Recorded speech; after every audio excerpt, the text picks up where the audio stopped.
Le lundi 13 juillet 2026 restera une date sombre dans l'histoire de la région du Denguélé. Un accident de la circulation d'une rare violence impliquant un véhicule d'une compagnie de transport a coûté la vie à 39 personnes et fait des dizaines de blessés. Face à cette tragédie, les populations, les élus et les cadres de la région ont fait preuve d'une résilience et d'une solidarité exemplaire, incarnant les valeurs profondes de fraternité qui caractérisent ce district.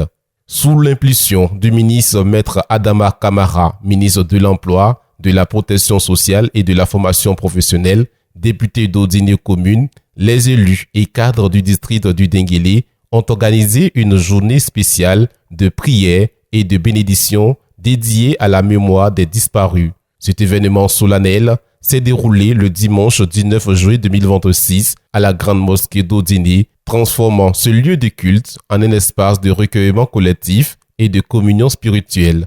L'événement a rassemblé les forces vives de la région avec la représentation de tous les villages et familles endeuillées ainsi que des autorités administratives de haut niveau.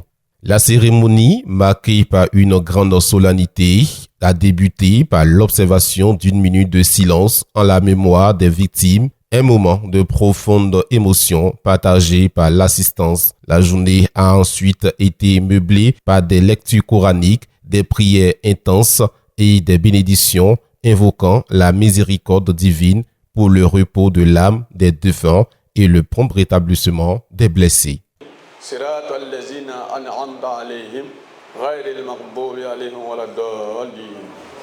C'est dans une atmosphère lourde d'émotion que le ministre Maître Adama Kamara a pris la parole. Son discours empreint d'une sincère compassion a su traduire la douleur collective qui étreint toute la région. Il a tenu à présenter ses condoléances les plus attristées aux familles endeuillées tout en saluant la mobilisation remarquable et la solidarité exemplaire de la communauté, des autorités locales et des services de secours.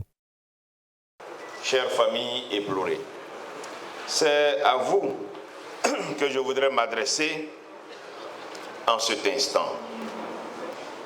Aucune parole ne pourra effacer la douleur de la perte d'un père, d'une mère, d'un enfant, d'un frère, d'une sœur ou d'un être cher. Mais je voudrais que vous sachiez une chose. Dans cette terrible épreuve, vous n'êtes pas seul. La douleur qui est la vôtre est aujourd'hui celle de tout le Denguélé. Elle est la nôtre. En ma qualité de fils et cadre de cette belle région, et surtout au nom de l'ensemble des cadres et élus du district du Denguélé, je m'incline avec respect et humilité devant la mémoire de toutes les personnes disparues. À vous, nos frères et sœurs blessés, nos pensées vous accompagnent. Nous formons pour chacun de vous des vœux ardents de prompt et complet rétablissement. Sachez que vos familles, vos proches et toute notre communauté pensent à vous et espèrent votre retour en bonne santé auprès des vôtres. Le ministre a insisté sur plusieurs points cruciaux lors de son intervention. L'unité dans l'épreuve, l'importance de rester soudés pour surmonter ce drame national, l'engagement à accompagner les blessés et les familles touchées. Il a lancé un appel pressant à renforcer la vigilance et la prévention sur les routes pour éviter que de telles tragédies ne se reproduisent. Il a exprimé sa gratitude envers tous ceux qui ont apporté leur aide, rappelant que la compassion et la fraternité sont le socle de la société du Denguélé. Chers élus et cadres du Denguélé, chers parents, l'épreuve que nous traversons nous impose plus que jamais de rester unis, toujours unis et encore unis.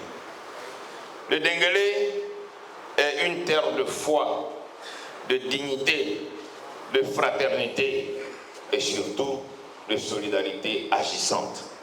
Dans les moments heureux comme dans l'adversité, nos communautés ont toujours su se rassembler et se tenir debout.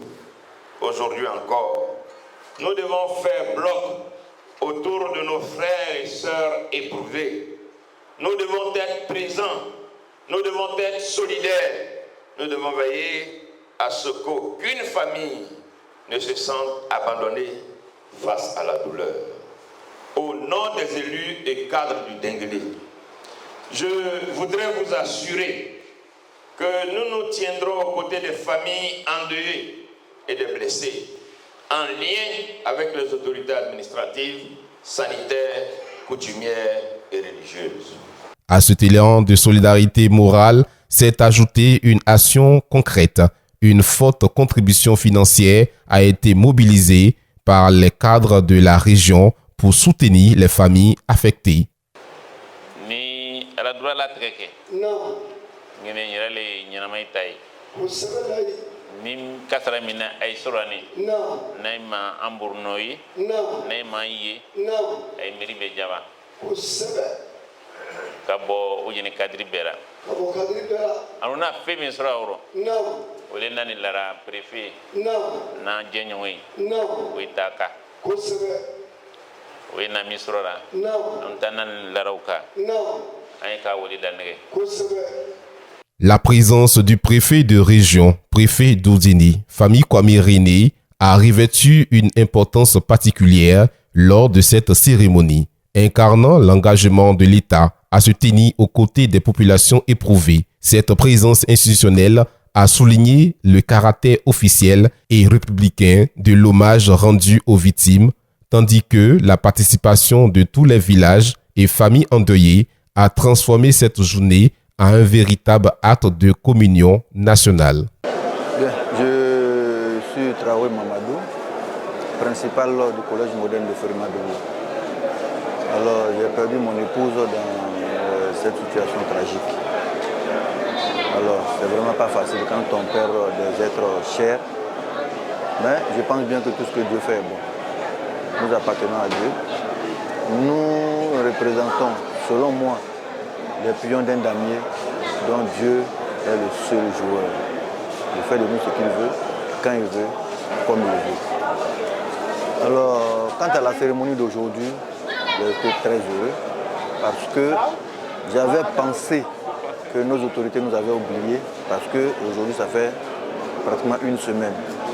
Mais je suis vraiment très heureux pour cette cérémonie qui a été organisée à l'honneur de tous les défunts. Alors, nous sommes retrouvés aujourd'hui ici à l'initiative de notre mentor, le ministre Adama Kamara, ministre de l'Emploi et de la Protection sociale. Et tous les cadres du Kabadou, du Folon, tous les cadres du Denguélé se sont retrouvés ici pour se recueillir, pour prier pour nos défunts. Imam Mohamed Lamine Fofana, représentant les imams ivoiriens au Gabon. Alhamdoulilah, on est venu à l'occasion de l'Hajj. Mais Alhamdoulilah, cette épreuve est passée devant nous à Oudjeni ici, Inch'Allah. Étant l'imam, j'ai assisté à la cérémonie. Il faut aussi le doigt pour les victimes, la famille, pour faire le doigt au nom de tous les imams diaspora. Alors nous avons fait le doigt avec des imams, avec des cadres. Nous demandons à Allah qu'Allah accorde sa miséricorde, Inch'Allah. L'engagement des élus et cadres ne s'est pas limité à cette journée de prière. 72 heures avant ce grand rassemblement, soit le jeudi 16 juillet, les élus et cadres du district du Denguélé, sous le leadership du ministre Maître Adama Kamara, ont rapidement mis sur pied une délégation composée d'élus et cadres qui s'est rendue sur le terrain au plus près de la douleur des familles. Cette mission de compassion et de soutien conduite par le député Touré Yacouba s'est rendue physiquement dans les 4 villages les plus touchés dans la sous-préfecture de Bako.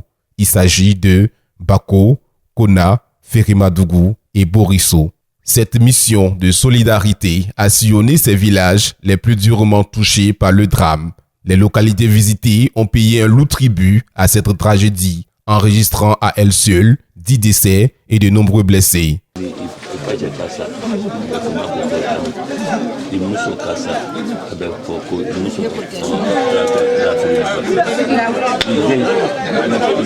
Cette démarche de proximité, qualifiée de grande première dans l'histoire de la région, a été profondément appréciée par les populations locales. Elle se justifie par le caractère exceptionnellement tragique de l'accident et le nombre effroyable de victimes. Accompagné par le sous-préfet de Bako, M. Bruno Kosonou Kofi, dont la présence a renforcé le caractère institutionnel et républicain de ce soutien, les élus et cadres ont su trouver les mots justes pour réconforter les familles. Ils ont apporté non seulement un soutien moral indispensable, mais aussi l'assurance que l'administration et les fils de la région se tiennent résolument à leur côté dans cette douloureuse épreuve. En définitive, la gestion de ce drame par les autorités et les cadres du Denguélé démontre une capacité exceptionnelle à transformer une douleur indicible en un puissant vecteur de cohésion sociale et de solidarité humaine. De la mission de proximité dans les villages sinistrés à la grande cérémonie de recueillement à la grande mosquée d'Odéné, chaque geste a porté le sceau de la compassion et de l'engagement envers les victimes et leurs familles. Cette tragédie, bien que dévastatrice, a révélé la force morale d'une région qui refuse de se laisser abattre et qui choisit plutôt de se rassembler, de prier ensemble et de se soutenir mutuellement. C'est dans cette fraternité retrouvée que réside l'espoir d'un Denguélé plus vigilant, plus uni et plus déterminé à honorer la mémoire de ceux qui nous ont quittés.